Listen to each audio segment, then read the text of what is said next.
Most welcome, dear students, in Alpha Institute.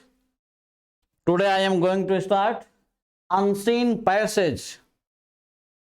बहुत बेहतरीन chapter है बेटा अपने आप में ग्रामर का ये, और आपके पूरी समझ शक्ति पर जो है, आपकी समझ कहाँ तक है, आपकी सृजनात्मक शक्ति कहाँ तक है, आपका प्रेजेंस ऑफ माइंड कितना काम कर रहा है, आपका आईक्यू लेवल क्या यहाँ है, सारी चीजें अनसीन पैसेज में समाहित है। अनसीन पैसेज को आप समझते यही है कि जो देखा नहीं गया है उसी को अनसीन पैसेज कहते हैं। जिस पैसेज को नहीं देखा गया है, अनसीन जो है वही अनसीन पैसेज है। लेकिन ऐसा नहीं है। मान लीजिए आप यूपी बोर्ड के स्टूडेंट हैं, आपने सीबीएसई बोर्ड के सिलेबस में देख लिया या आईसीएसई बोर्ड के सिलेबस में देख लिया, तो आपने देख तो लिया, हाँ, लेकिन इसका जो एक समझ जो जहां तक बनती है वह यही है कि जो आपके सिलेबस में नहीं है वही आपके लिए अनसीन पैसेज है। बेटा ध्यान ये रहे, कुछ बच्चे कॉम्प्रिहेंशन शब्द को देख करके जो है घबरा जाते हैं कि आखिर ये विचित्र शब्द आ गया। तो कुछ नहीं बेटा, बहुत सरल, बहुत आपकी कॉम्प्रिहेंशन का ही इसमें जो है अनसीन पैसेज में आपके मानसिक जो शक्ति है, जो आपकी जो है सोचने की जो शक्ति है, थिंक ऑफ टैंक क्या है, यही सब कॉम्प्रिहेंशन। जैसे देखो बेटा, इसको बहुत आसानी से आप समझ सकते हैं। जैसे मैंने यहां लिखा कॉम्प्रिहेंड। कॉम्प्रिहेंड जो है वर्ब है जिसका अर्थ होता है समझना, और कॉम्प्रिहेंशन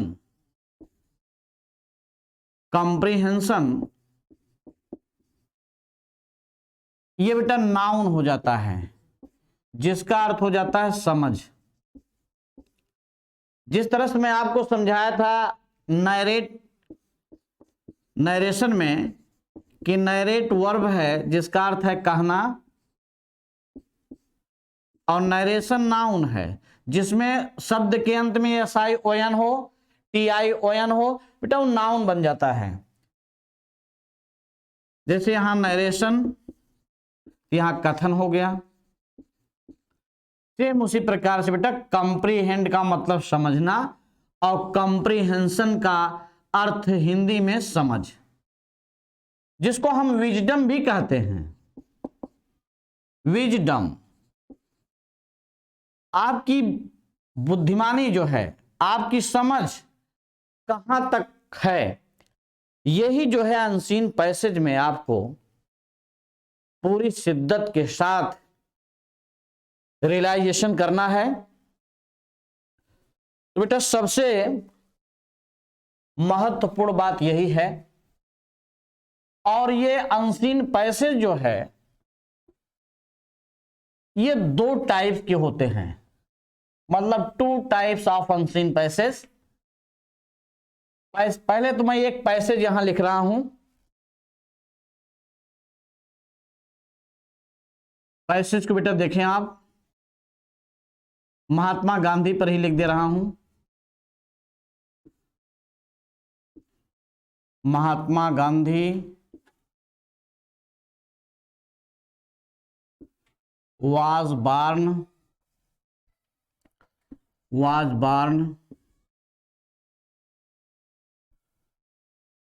at Porbandar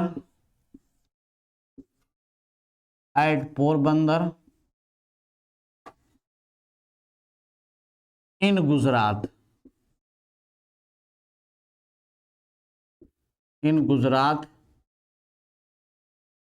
अब आप ये सोच रहे होंगे कि सर ने यहां एक्ट क्यों लिखा, यहां इन क्यों लिख दिए। ध्यान रहे बेटा, बहुत आसान तरीका है। ये चैप्टर सिंटेक्स का है, प्रीपोजिशन है।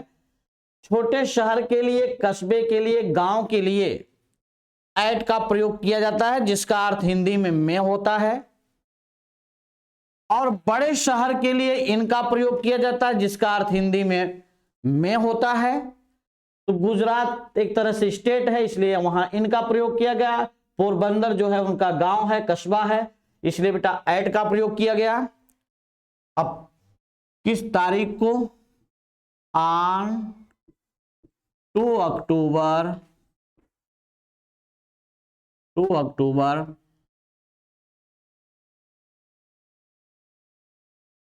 1869।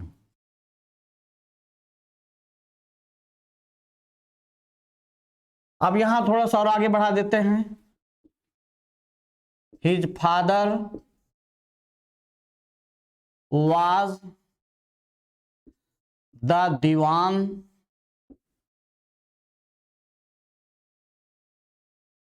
ऑफ ये state.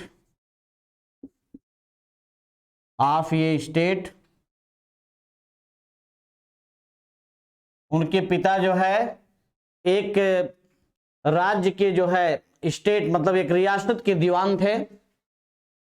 His father was the dewan of a state. His mother was an ideal. An इसलिए लगा रहा हूं बेटा, यहां आई वावेल है। एन आइडियल वीमन, इसको हम वुमन भी पढ़ सकते हैं।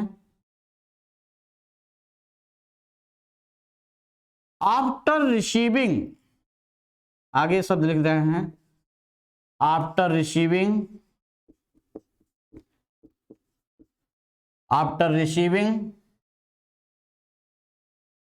Education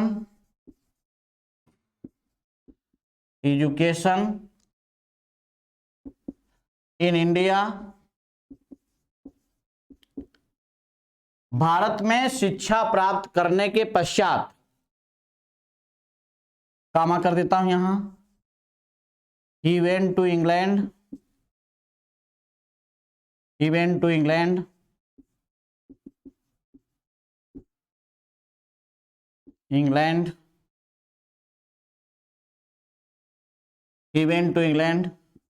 to study law। Study में बेटा रीडिंग राइटिंग दोनों आ जाता है, अध्ययन करना। ही वेंट टू इंग्लैंड, वे इंग्लैंड गए, किस लिए बेटा? अध्ययन करने के लिए। जब मैं सिंपल सेंटेंस आपको पढ़ा रहा था बेटा सिंथेसिस, तो उसमें इन्फिनिटिव टू का प्रयोग हुआ था, जो वर्ब के पहले प्रयोग किया जाता है। To study there, to study law, बल्कि लॉ कानून की पढ़ाई पढ़ने के लिए वे इंग्लैंड गए, to study law. After coming back,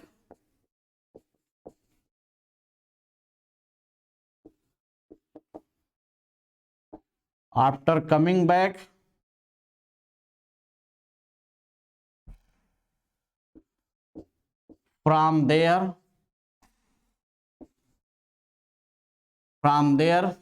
from का अर्थ मतलब से अलग, देयर मीन्स वहां, देयर भी एडवर्ब है।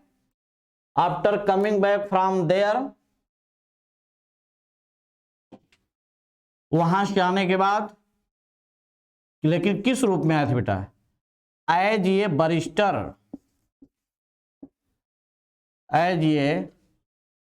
बरिस्टर, वकील बनकर के आए थे। As a barrister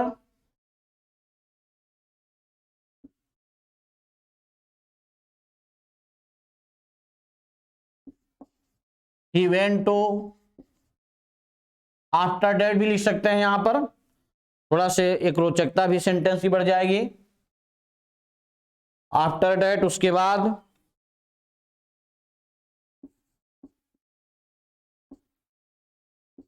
after that he went to South Africa,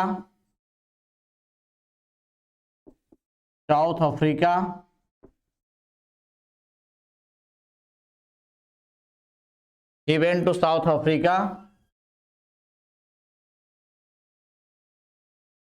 to start his practice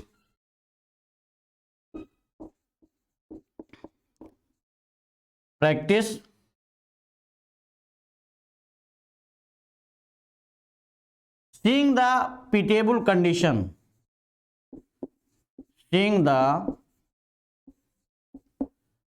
pitiable का मतलब यहां ये हुआ बेटा दयनीय दशा देखकर, प्रेजेंट पार्टिसिपल है सिंथेसिस में, दयनीय दशा देखकर, किसकी दयनीय दशा देख करके, seeing the pitiable condition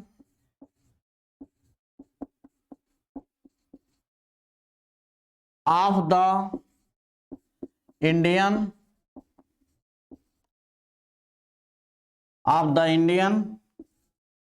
settlers there, जो वहां रह रहे थे, settlers there, he started satyagraha movement, he started satyagraha movement, movement means आंदोलन, उन्होंने आंदोलन, सत्याग्रह आंदोलन शुरू किया, he started satyagraha movement after some time. हालांकि स्मट से जो है यहां ये भी लिख सकते हैं, after finalizing Smuts pact he came to India, वो स्मट्स पैक्ट समझौता हो जाने के बाद भारत चले आए। चलिए इसको हम और थोड़ा सरल बना देते हैं, he started satyagraha movement after some time, हालांकि पूरा 21 वर्ष रहे थे बेटा वहां, वो 1893 गए, फिर उसके बाद 1914 में वहां से लौटे हैं, लेकिन ये सब डाटा लिखने की कोई जरूरत नहीं है। After some time he came to India, Bharat आ गए,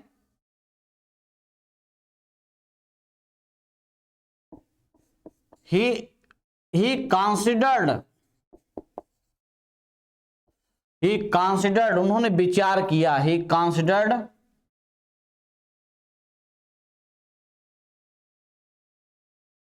ट्रूथ नॉन वायलेंस, अबाउट भी लिख सकते हैं, अबाउट ट्रूथ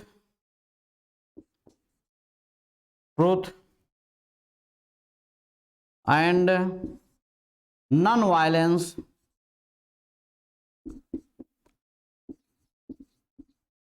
नॉन वायलेंस का मतलब सत्य अहिंसा, मतलब यहां बेटा अहिंसा से है, तो सत्य अहिंसा जो है, he considered about truth and non violence, या अबाउट भी नहीं लिखते तो भी सही माना जाएगा, as the best weapon, उन्होंने सबसे अच्छा जो है हथियार माना, मतलब एज द बेस्ट वेपन, सबसे अच्छे हथियार के रूप में सत्य अहिंसा को उन्होंने जो है कंसिडर किया, विचार किया, किस लिए बेटा, फॉर अचीविंग फ्रीडम, आजादी के लिए, फ्रीडम ऑफ इंडिया,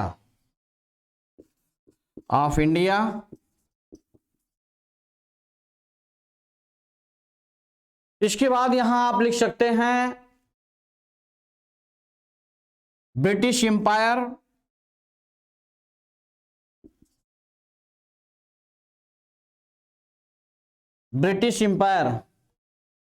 बेटा एक कंफ्यूजन आपके दिमाग में आ रहा है कि ब्रिटेन और इंग्लैंड में क्या अंतर है, तो स्कॉटलैंड, आयरलैंड और इंग्लैंड तीनों का नाम ब्रिटेन है, ध्यान रहे, और तीनों की राजधानी मुख्य रूप से लंदन ही है। तो truth non violence as the best weapon for achieving freedom of India. British umpire या empire, British empire, British empire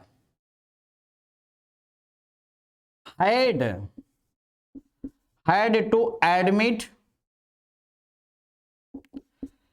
स्वीकार करना पड़ा। जिसमें बेटा पड़ा पड़ी शब्द आए, ध्यान देना वहां का हैड टू का प्रयोग किया जाएगा और सभी कर्ता के साथ हैड टू, और हैड टू के बाद first form of the verb. जैसे उसे खेलना पड़ा, ही हैड टू प्ले, उसे जाना पड़ा, ही हैड टू गो, उसे दौड़ना पड़ा, ही हैड टू रन, तुम्हें रोना पड़ा, he you had to weep. इस तरह से बेटा वाक्य। तो British empire had to admit defeat. Defeat का मतलब ब्रिटिश एम्पायर ने जो है हार स्वीकार कर ली। तो अंत में क्या हुआ? एट लास्ट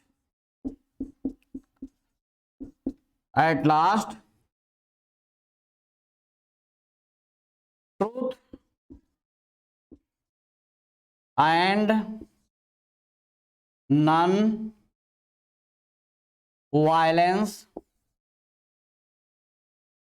कोई जरूरत नहीं डैश की, नॉन वायलेंस वर विक्टोरियस, वर विक्टोरियस अर्थात सत्य और अहिंसा जो है अंत में जो है जीत गई। As a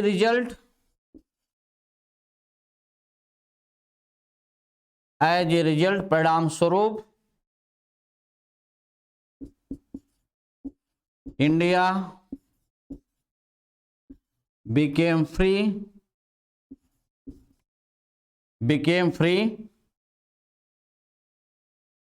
in 1947। एक बेटा और रोचकता इसमें है,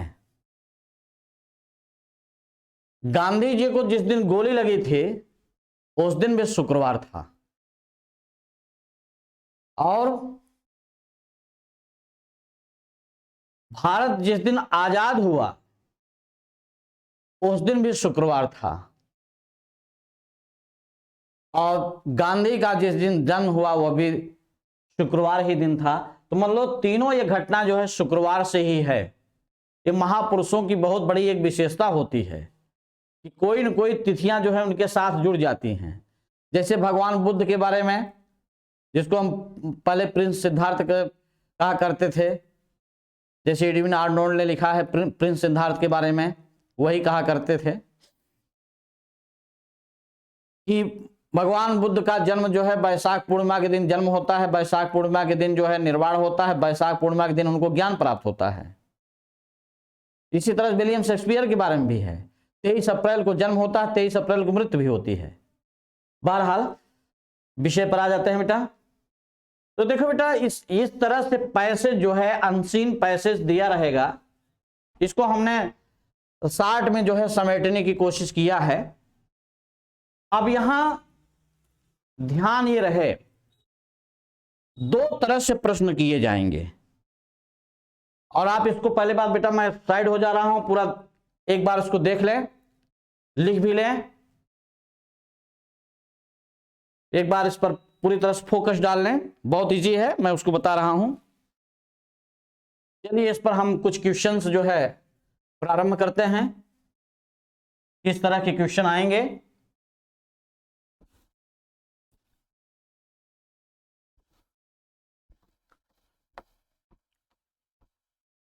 एक चीज बेटा आपके दिमाग में ये आता होगा कि नॉन वायलेंस को मुख्य, सत्य और अहिंसा को उन्होंने अपना मुख्य हथियार माना,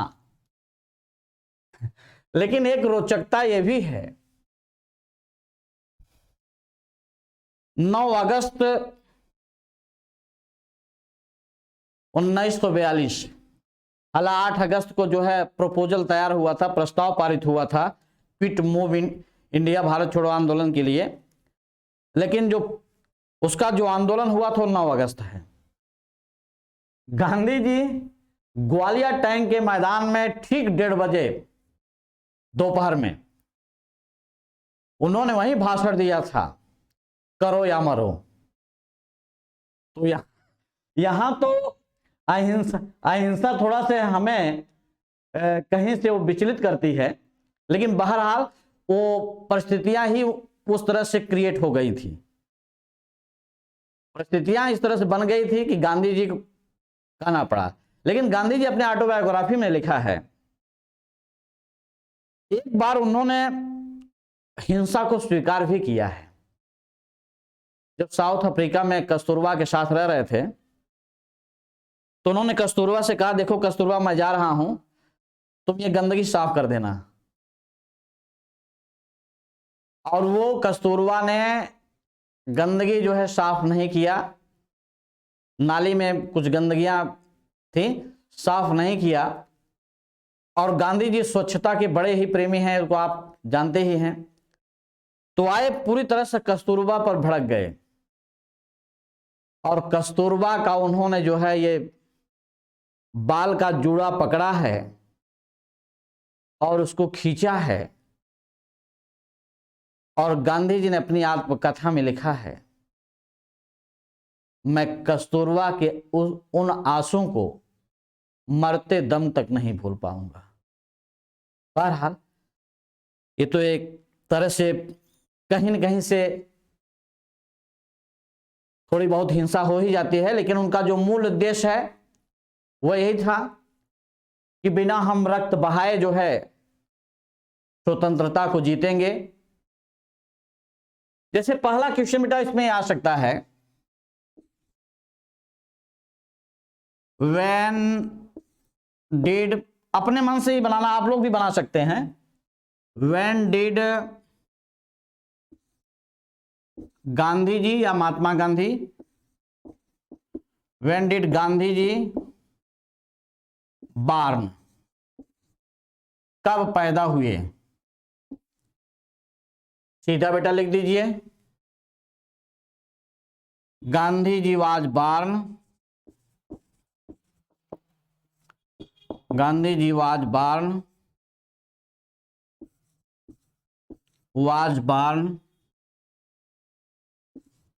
on 2 October on 2 October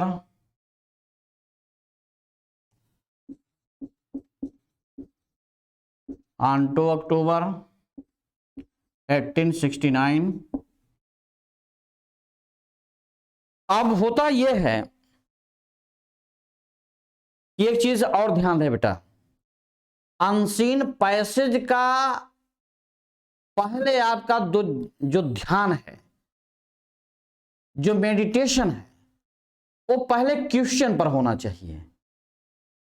क्या क्वेश्चन जो है, क्या प्रश्न पूछा गया है उस पैसेज से, सारा ध्यान पहले यहीं केंद्रित हो जाना चाहिए। इसके बाद अपने आप जो है, फिर उसके बाद जो है आप पैसेज को पढ़िए, 2 बार या 1 बार पढ़िए, फिर उसके बाद जो है पढ़ने के बाद पुनः उस क्वेश्चन पर आ जाइए। पहला काम यही करना है कि आपको पहले प्रश्न को पढ़ना है, पैसेज को नहीं। ध्यान ये रहे बेटा, क्योंकि पहले आप पैसेज पढ़ते हो तो अगर आपको वर्ड मीनिंग नहीं आ रही है, सेंटेंस समझ में नहीं आ रहा, तो एक बार आप घबरा जाते हो और फिर ये होता है चलो इसको बाद में कर लेंगे, छोड़ो अभी छोड़ देते हैं। ध्यान देना बेटा यही है कि देखिए, मैं तो मूल्यांकन करता हूं तो पहले मैं देख लेता हूं कि किस छात्र की क्या जो है मन स्थिति है जो उसने यहां लिखा है।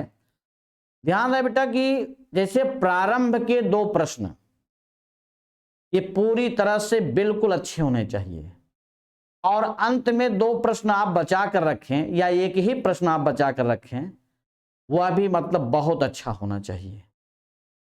अब यहाँ आप कह सकते हैं क्या सर बीच में जो है हम गुमराह करेंगे क्या परीक्षक को? नहीं, ऐसा कभी नहीं करना है। हाँ, लेकिन आपकी जिसमें हैंड राइटिंग बहुत अच्छी बन सके, जिसमें आप अपने कंसेप्ट को लेकर पूरी तरह से क्लियर हैं, उस प्रश्न को आप पहले करें।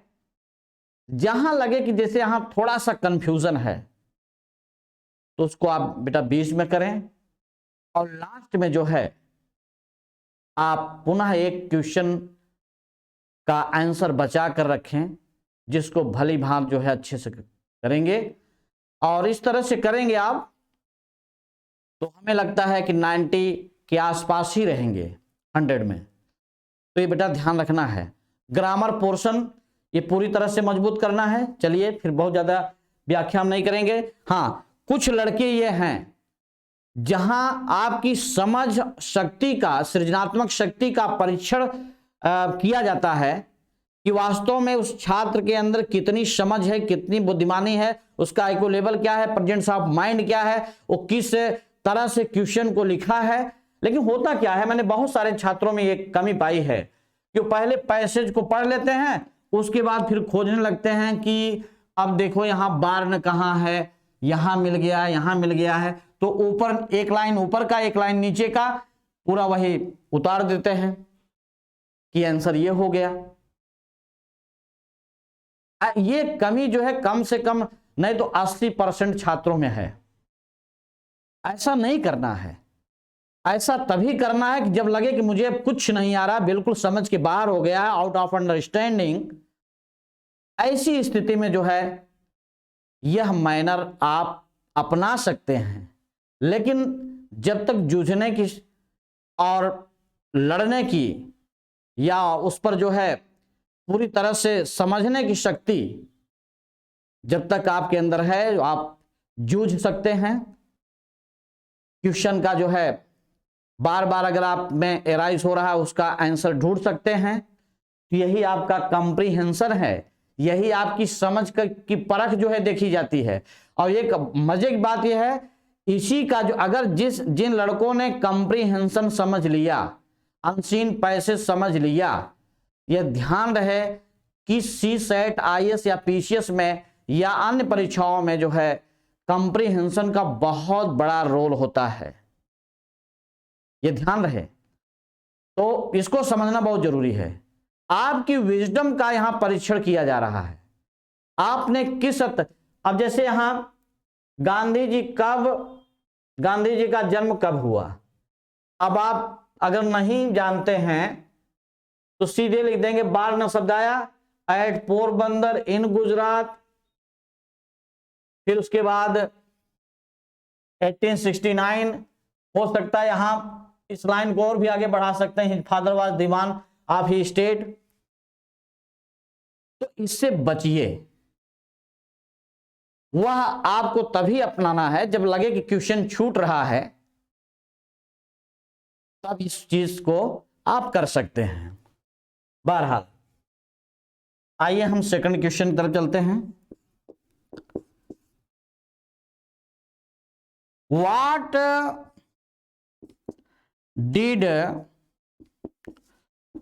did he do in South Africa? What did he do in South Africa? What did he do in South Africa? उन्होंने साउथ अफ्रीका में क्या किया?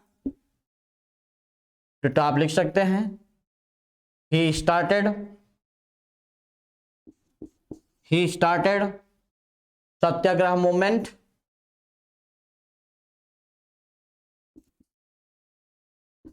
he started Satyagraha movement. he started Satyagraha movement. अब आप यहां इसी बेटा गांधी जी की यही सत्याग्रह है और यही नॉन वायलेंस। गांधी जी का जीवन बड़ा अद्भुत है, बड़ा विचित्र है। एक बार गांधी जी कॉन्फ्रेंस में कस्तूरबा को मां कह दिए। वहां बैठी हुई जनता ने ये कहा कि गांधी पागल हो गया है, लेकिन उनके सेक्रेटरी महादेव देसाई उठे। गांधी जी 37 वर्ष की उम्र में ब्रह्मचर्य का पालन करना शुरू कर दिया था। गांधी जी उठे, महादेव देसाई सेक्रेटरी, उनके जो सचिव थे, वो उठे और बताए कि कस्तूरबा पहले पत्नी थी लेकिन अब मां है। और क्या गांधी जी पूरी दुनिया में छा गए अपने उस त्याग, अपने उस साधना और अपने उस दर्शन से। पूरे जगत का जो है, पूरे जगत को उन्होंने दीवाना बना दिया, अपना कायल बना दिया। तो ही started satyagraha movement in south Africa. बस इतना उन्होंने क्या किया साउथ अफ्रीका में, बस इतना करना ही स्टार्टेड सत्याग्रह मूवमेंट। अगर आप लिखना चाहते हैं बिगेन टू प्रैक्टिस, वकालत भी शुरू किए थे, वो भी आप लिख सकते हैं, लेकिन क्या जरूरत है, बहुत ज्यादा। थर्ड क्वेश्चन में आते हैं बेटा।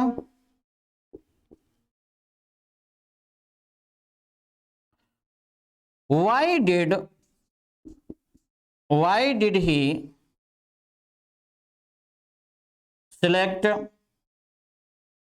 he select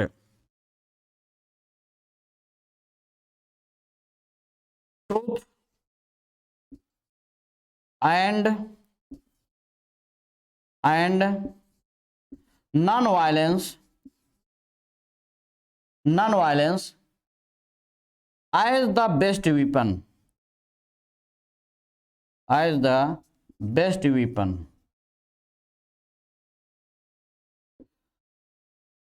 उन्होंने सत्य और अहिंसा को सबसे सुंदर, सबसे अच्छा हथियार जो है क्यों चुना? गांधी जी वास्तव में किसी को फिजिकल हर्ट नहीं करना चाहते थे। इसको आप लिख भी सकते हैं, he did not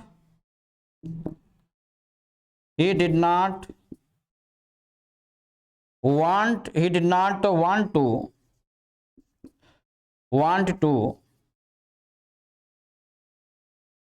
to give physical hurt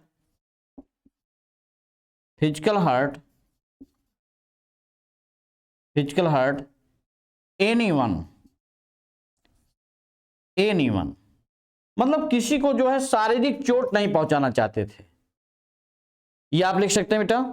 और नहीं तो he did not want to injure anyone, मतलब किसी को जो है कष्ट नहीं देना चाहते थे, चोट नहीं पहुंचाना चाहते थे। और फिर उसके बाद अब हम चौथे प्रश्न की तरफ आते हैं।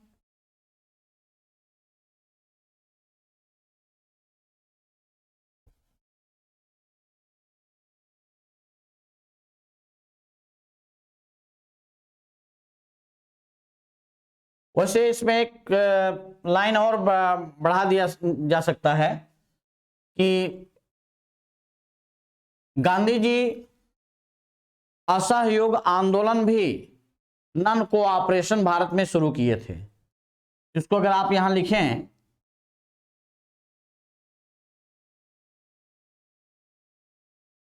तो व्हाट डिड आफ्टर, वैसे चंपारण में गए थे वो 1917 में शुक्ला जी के जो है इनवाइटेशन पर। तो ये भी लिख सकते हैं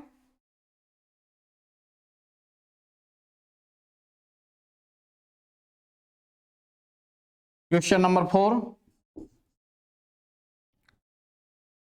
जैसे व्हाट, लेकिन यहां एक सेंटेंस बढ़ाना होगा। He started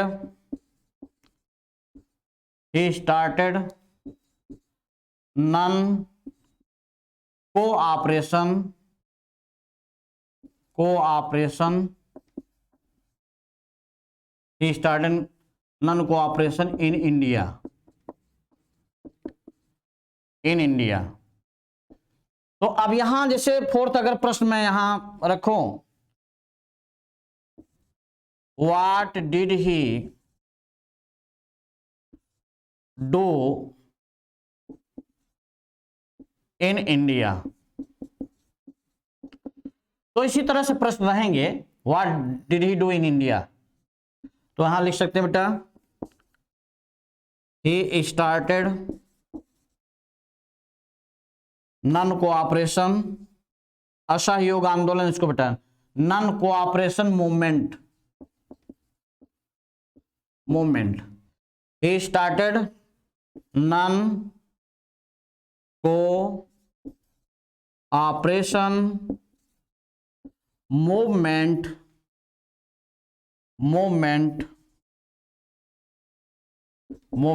in India,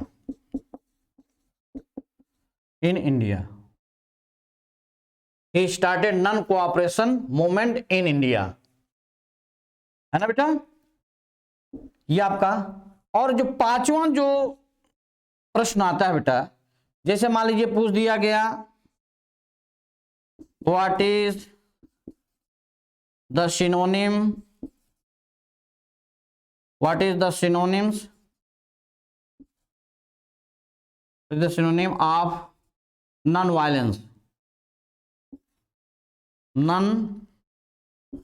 violence, हालांकि इसकी बहुत बड़ी व्याख्या हो जाएगी, नॉन वायलेंस की बहुत बड़ी व्याख्या है, लेकिन इसके लिए प्रयोज्य शब्द मिलता जुलता, अगर अहिंसा है तो आप पीस शब्द लिख सकते हैं, शांति, पीस। तो इस तरह से बेटा प्रश्न पूछे जाते हैं। और दूसरा जो तरीका यह है, दूसरा जो तरीका है बेटा वो यही है कि जैसे पूछ दिया गया, what is the title of this passage, what is the title of this passage,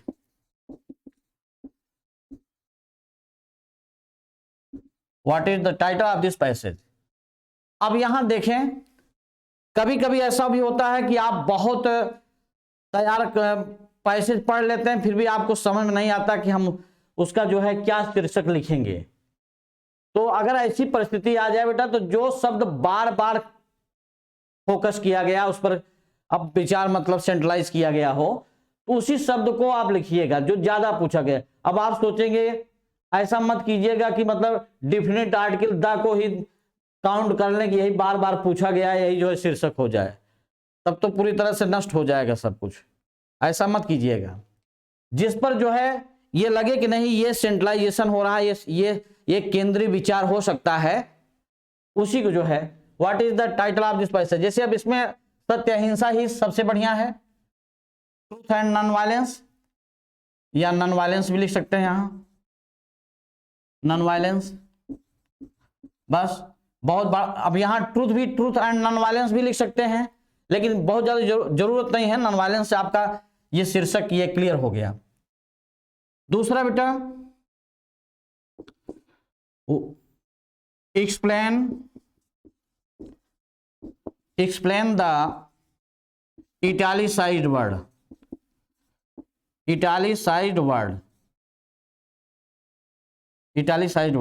अब जैसे यहां दे दिया है बेटा कि गांधी जी जो है सत्य अहिंसा को अपना बेस्ट वेपन माने, तो जैसे यहां तो ध्यान दीजिए, इटैलिसाइड वर्ड जैसे कोई सेंटेंस रहेगा, जैसे मान लीजिए जिसे मैं कर दे रहा हूं, जैसे कोई सेंटेंस है तो अंडरलाइन किया रहेगा जिस सेंटेंस के नीचे, वो भी इटैलिसाइड वर्ड है। नहीं तो हर लेटर जो है बड़े से लिखे रहेंगे, वो बहुत छोटा सा, जैसे अब यहां नॉन कोऑपरेशन, इस तरह से बहुत छोटे से अक्षर इन इंडिया, तब भी इटैलिसाइड वर्ड माना जाता है। लेकिन इटैलिसाइड वर्ड को एक्सप्लेन करते समय ध्यान ये देना है कि बहुत पूरे डीप में जाकर, मतलब ये लगे कि बेटा फैक्चुअल, आपको तथ्यात्मक वहां लिखना है इटैलिसाइड वर्ड में, अनावश्यक बातें आपको नहीं लिखनी है। अब जैसे मान लीजिए उन्होंने बेस्ट हथियार क्यों माना? जैसे मैं अभी बताया कि he did not want to give physical hurt anyone, वो किसी को जो है शारीरिक कष्ट नहीं देना चाहते थे, फिजिकल हर्ट या खून नहीं बहाना चाहते थे। तो इस तरह से भी आप इसको आप इटैलिसाइड वर्ड में व्याख्या आप अपने शब्दों में कर सकते हैं। फिर उसके बाद बेटा तीसरा जो क्वेश्चन पूछा जाएगा, what is the explain of this passage as summary, मतलब write the summary of this passage. तो write the summary of this passage मतलब आपने पैसेज को पूरा पढ़ लिया, जो कंसेप्ट क्लियर हो गया, उसका भाव जो सेंटीमेंट्स आया वही आपको लिखना है। और ये ना लगे कि मतलब जैसे ये पूरा पैसेज है तो इतना बड़ा पैसेज जो है समरी का भी हो जाए, ध्यान रहे उसका एक लिमिटेशन होना चाहिए, उसकी एक मर्यादा होनी चाहिए। 33% में, जैसे पैसेज का लगभग 1/3 मतलब 33% में आपको उसको लिख देना है, बहुत ज्यादा बढ़ाना नहीं है, अनावश्यक बातें नहीं लिखनी है, और अपने भाव में अपने शब्द में उसकी व्याख्या कर देना है। तो what is the summary of this passage, इस तरह से प्रश्न पूछा जाता है, what is the summary of this passage, या write the summary of this passage, sorry write the summary, summary का बेटा सारांश अर्थ हुआ, write the summary of this passage. इस तरह से बेटा ये दो तरह से प्रश्न पूछे जाते हैं, लेकिन जो पहला हमने जो आपको 5 बताया है वो नए सिस्टम में उसी ढंग से पूछे जाएंगे, लेकिन मैंने आपको दोनों टाइप्स के जो है बता दिए हैं।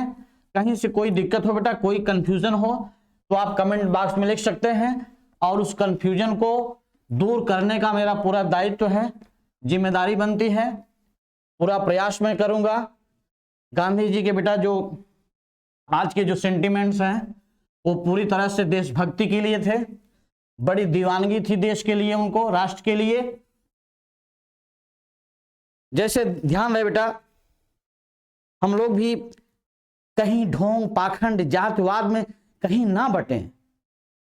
एक इतना अच्छा सुंदर उद्गार मुझे लगता है राष्ट्र के लिए, वन के पंछी अनेक हैं, वन के पंछी अनेक हैं पर बसेरा एक है, वन के पंछी अनेक हैं पर बसेरा एक है, हम सबकी भाषाएं भिन्न हैं पर तराना एक है, हम सबकी भाषाएं भिन्न हैं पर तराना एक है, दिल में हो यदि प्यार तो सारा जमाना एक है। तो इस तरह से बेटा सोच रखनी है, और यही आज मैंने अनसीन पैसेज में गांधी जी के उस सेंटिमेंट्स को बताया भी। और कहीं से बेटा कोई कंफ्यूजन हो तो कमेंट बॉक्स में लिखें बेटा, उसका समाधान करने की पूरी जिम्मेदारी हमारी है, और पूरा बेटा मैं कोशिश करूंगा। आज का वीडियो देखने के लिए आपको बेटा बहुत बहुत धन्यवाद। God bless all of you, thanks so much.